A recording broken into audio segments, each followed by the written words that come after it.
மெட்டு, வரிகள், தாளம் மற்றும் பாடியது கவிஞர் ரமேஷ் ராஜா. அம்மானு ஓடி வந்தேன் அம்மா அம்மா, அம்மானு தேடி வந்தேன் எங்கே அம்மா, நான் பிறந்த நாள் முதல் எல்லாமே கஷ்டம் அம்மா, நான் சிறந்த மனிதனாய் மாறுவது எப்போமா,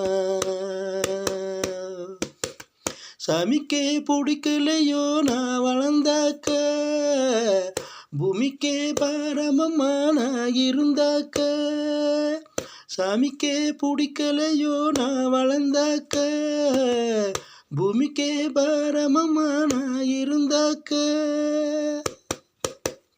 அம்மானு ஓடி வந்தேன் அம்மா அம்மா, அம்மாவை தேடி வந்தேன் எங்கே அம்மா.